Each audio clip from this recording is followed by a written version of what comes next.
For a hip thrust, we're going to be setting up usually on a flat bench. The way we're going to do that is imagine the lower angle of your shoulder blades. So that little kind of triangle that they come to at the bottom. We want that to be the part of your back that is sitting right over top of that corner of the bench. So I'm going to drop down here into this position, get my shoulder blades, and you kind of have to go by feel here, but it doesn't have to be perfect either. But find that position. My knees, I'm going to put out a little bit past 90 degrees, about where I like to be. No less than 90. This is the important thing. You don't want to be tucked in here. 190 or a little bit past that. Now, important parts of our hip thrust are locking our ribs down in place, kind of keeping the core tight. And now what we're going to do is drop the hips down towards the floor and keep your torso from your hips up in line. So nice straight line here. As my hips drop, what does that mean? My chest follows and goes upward. Not touching the floor, but getting down close to it. From here, just pushing straight back up, down into the floor of my feet.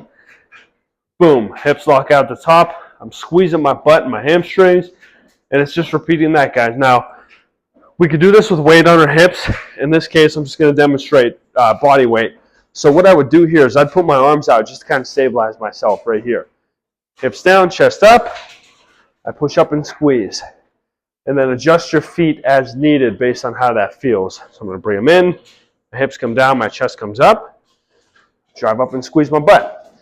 Now I emphasize keeping the torso kind of in line, because what we don't want is this. Watch my back here. As my hips drop down, I arch over the bench.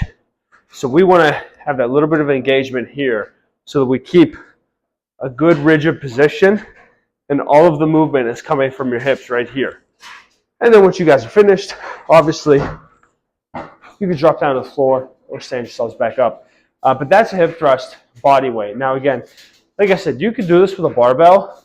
I'm not going to demonstrate in that video because it takes a long time to set up, and I don't trust this bench to not tip on me, honestly. I'll do another one another time for that. But in the meantime, this is very beginner. It's a good way to kind of drive that activation of your hamstrings and glutes a little bit more, get better mind-muscle connection on that. Give them a try. That is a hip thrust.